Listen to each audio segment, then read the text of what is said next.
Hey, healing family. I've been getting a lot of questions on how we can use brain retraining, limbic system healing, somatics to fix or heal or resolve symptoms, even if the root cause seems like it's not fixable or it's something that's permanent. And I think this is an important question because I personally don't like to act like brain retraining is something that guaranteed will fix all of your problems. I think anyone who sells that kind of promise is either unethical or maybe has never dealt with some of the root cause issues that many of us are dealt in this life. And while brain retraining can be a miraculous cure for many issues, some of us might end up with symptoms that feel stuck or real physical limitations that aren't something that's just going to go away with any amount of brain retraining.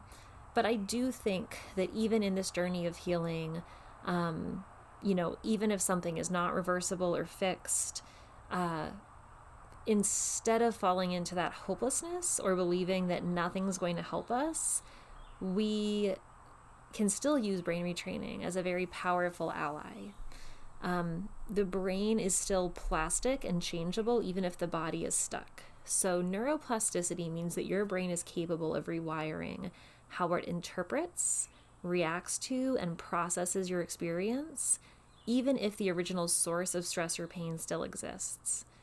In many chronic conditions, it's not only the root issue that creates suffering, it's the feedback loop that develops between the brain and body of fear, hypervigilance, pain amplification, exhaustion, despair, and depression that make those symptoms worse or residual. And brain retraining helps to break that loop. Borrowing from some of the teachings of mindfulness and acceptance commitment therapy, suffering is not just about what is happening, it is how the mind relates to it. Resistance, fear, frustration, pain, internalized powerlessness all magnify our experience of pain or chronic illness. And brain retraining and nervous system retraining are teaching our body and our brain to shift from resistance to response and rest, to feel safety even when there's uncertainty, to reduce or turn down the volume on the alarm bells that can escalate stressors or pain into major issues, and to build new patterns of resilience and calm and connection. Rewiring doesn't mean denial, so this is not about pretending you're not sick or traumatized or hurting. We don't want to be dismissive of ourselves. Brain retraining honors the reality of your pain, but also acknowledges that helping the nervous system and the brain remember that you're not in danger every moment can help you find agency and peace and a sense of wholeness, even if some symptoms remain. You can suffer less even if root cause remains unchanged. You can feel joy, even if you're still healing, and you can reclaim parts of your life, even if the path is not linear, or you might not return to your prior baseline. A lot of videos on this channel and in our course are going to talk about these daily practice ideas, but simple things like the stop method, interrupting that fear-pain loop. Please stop sending those signals. Thank you, brain, for trying to protect me, but I'm safe right now in this moment, and we're shifting gears to something new. Safety visualizations, imagining that you're in a peaceful place, feel it in your body, let your nervous system soak it in. Affirmations, my body is learning safety. Even now, I can feel peace. Healing some of my symptoms is possible, even in small ways. Seeking beauty or glimmers of joy or hope, even just for 30 seconds at a time. Watching a bird, feeling the breeze, laughing with a friend.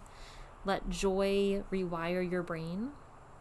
And somatic anchoring, yoga, gentle touch, bilateral stimulation, breath work to come back into your body in safety, not fear. So, we often think of healing as something that has to happen to the body, this external treatment, a protocol, a fix. But one of the most powerful healing tools is something that we do within our own nervous system in this moment. When we are in chronic stress or pain, our bodies are living locked into a state of hypervigilance, fight or flight, survival mode. And this sympathetic nervous system activation is constantly firing. And this state is meant to keep us safe from danger in acute situations, but when it becomes our default setting, it does the opposite.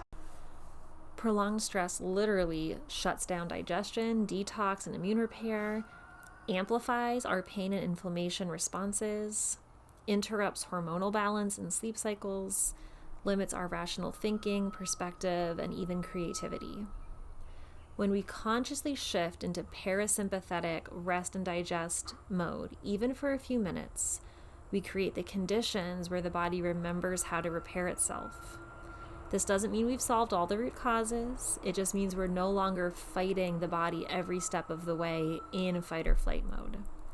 Shifting into parasympathetic can mean a temporary pain flare softening or releasing its grip, digestion improving, the mind finding some clarity or peace, the heart finding coherence or rest or joy, even if a problem still exists. One of the most radical and healing acts we can do is change our sense of identity and change our relationship with stress and illness. Instead of over-identifying with a diagnosis or thinking that I am broken, we change that to I am someone learning to hold my pain with compassion and still live with purpose. Instead of I have to fix everything, we shift to I can tend to myself and my needs and trust the process. Instead of thinking this illness defines me, we shift into I am not identified by my diagnosis. I am the space that holds my soul, my lived experience, my purpose. When we make these shifts, we stop fighting ourselves. And when we stop fighting, we make space for healing. Not always a cure, but something more powerful: peace, presence, and purpose. Our identity can be rewired. So even if root cause is unfixable or hard to fix, or maybe never going to reach a full cure, you are who you believe yourself to be, and that is rewirable. You can train your brain to see yourself as capable, not broken, to feel safety, not externally only, but also internally, to experience beauty and connection in the midst of pain. You can build meaning from struggle and return to your body as an ally, not an enemy. And these changes in identity and perception don't just affect your mind, they also change your biology. To shift our nervous system state right now, we can soften our body, drop our shoulders, unclench our jaw, take a long exhale. These signals tell the brain that we're safe. We can orient to safety, look around, and name 3 things, like my dog's running in the background, that you see that are comforting, beautiful, natural, and safety is in the now. Speak to your nervous system. Say, dear brain or nervous system, thank you for trying to protect me, but right now I am safe in this moment and you can rest. Turn off the alarms. Reclaim the narrative, writing or speaking, journaling. Even with what's happening, I am choosing peace. I am still me. I am still here. What is my purpose? And create an identity-based affirmation to anchor yourself. I am someone who creates safety and meaning in my inner world, and I am healing in how I relate to life. Our body might not always give us the answers we want, but our inner world, our breath, our nervous system, our stories, our spirit can be transformed. You might not be able to fix every root cause, but you can change your nervous system state, you can rewire your identity, and you can end that war within yourself, and that, more than anything, creates space where life can start to feel livable again. I really hope that this helped someone today. I hope that you guys are all finding healing and love in your daily lives, and I really am so glad that you show up here and do this work.